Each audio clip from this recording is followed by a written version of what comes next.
नमस्कार दोस्तों। सतपाल मलिक जी का तो निधन हो गया।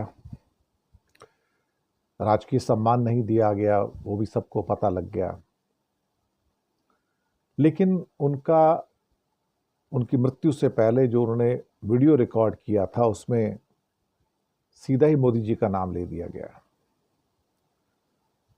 अब जब वो जम्मू कश्मीर के गवर्नर थे तो सबको पता है कि वहां पर सतपाल मलिक ने शिकायत की थी कि उन्हें रिश्वत देने की कोशिश की जा रही है। कुछ फाइलें हाइड्रो इलेक्ट्रिक प्रोजेक्ट की एक किसी खास व्यक्ति को देने के लिए बातचीत हो रही थी और उसमें बीजेपी और आरएसएस के एक बड़े व्यक्ति भी थे, वो भी उसमें इन्वॉल्व थे। तो बड़ी कमीशन थी उसमें।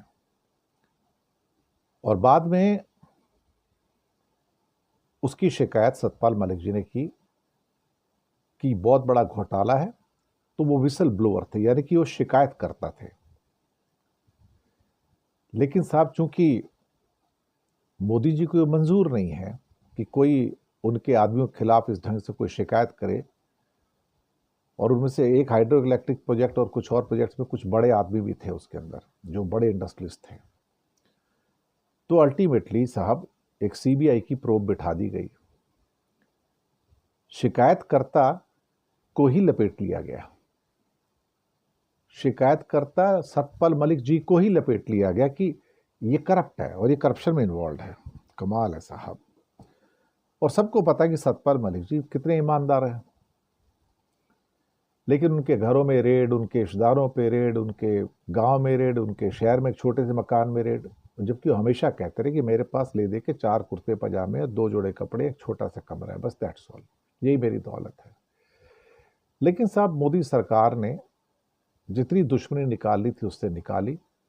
वो बेचारे बीमार भी थे, लेकिन फिर जम्मू कश्मीर से उनको हटा भी दिया, फिर गोवा भेज दिया, फिर मेघालय भेज दिया। तो काफ़ी इंसल्ट हुई उनकी।